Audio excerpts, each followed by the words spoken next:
नागराज मंजुळेंच्या सैराट मधली आर्ची म्हणजेच रिंकू राजगुरू सध्या सगळ्यांचीच फेवरेट झाली आहे। रिंकू आज राजधानी दिल्लीत आहे। राष्ट्रपतींच्या हस्ते तिला राष्ट्रीय पुरस्काराने सन्मानित करण्यात येणार आहे। किती एक्साइटमेंट आहे तिला या सगळ्या सोहळ्याची जाणून घेतलंय आमचे प्रतिनिधी राम राजेश शिंदे यांनी। रिंकू, मला अगोदर तुला विचारायचं आहे, अकलूज ते दिल्ली हा प्रवास कसा झालेला आहे? अकलूज मी या छोट्याच जुन्यात आधी राहत होते, त्याच्या बाहेरची मी जगच पाहिलं नव्हतं आणि हे मी पहिल्यांदा बघते।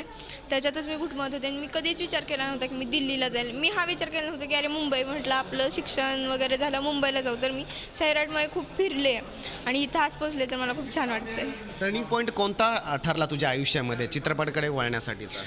हा ॲक्सिडेंट होता खरं तर म्हटलं तर, कारण अकलूजमध्ये नागराज दादा आलता आणि मी त्याला सहज भेटायला म्हणून गेलते, तर त्याला त्याच्या फिल्ममधली कदाचित आर्ची माझ्या दिसली असेल, पण त्यांनी कंप्लीट वर्ष लावलं। मी त्याला 16 डिसेंबर 2013ला भेटलेले आणि त्यांनी मला 16 डिसेंबर 2014ला सांगितलं की तुझं सिलेक्शन झालं।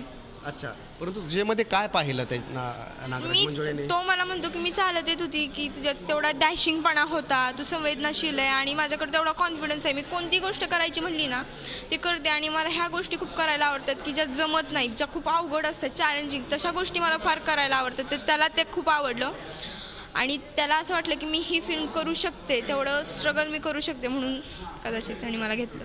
अच्छा, परंतु चित्रपट करताना अभ्यास सुद्धा महत्त्वाचा असतो। अभ्यासावर काय परिणाम जाणवला? अभ्यासावर खूप परिणाम झाला, कारण शूटिंग दरम्यान मला कसलाच वेळ नव्हता अभ्यासाला पुस्तक घेतलं तर झोपायला मला 2-3 तास जास्तीत जास्त मिळायचे। तर मी अभ्यास कधी करू? अकलूजला गेलं तर तिथं माणसं भेटायला, पेपरच्या आधी मी 15 दिवसात पूर्ण अभ्यास कंप्लीट केलेला आहे कसा बसा। अच्छा, पण या कसा अभ्यासाचा रिझल्ट काय आला, परिणाम काय आला? 81%। अच्छा, म्हणजे की चित्रपटामध्ये जसं मेरिट तू मिळवलंयस तसंच अभ्यासामध्ये सुद्धा मिळवलंस? नाही, चित्रपटामध्ये माझं 55%।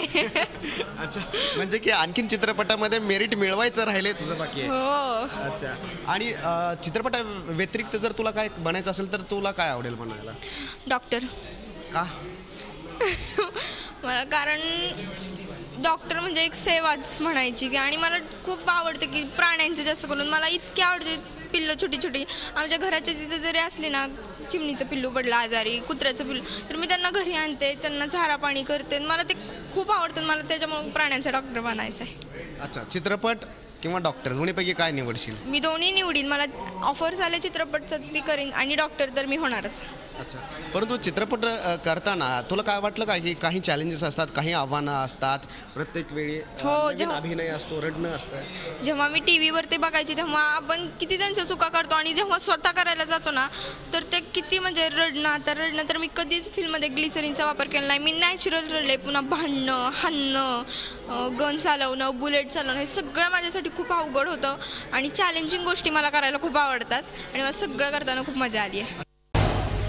झी 24 तास रहा एक पाऊल पुढे।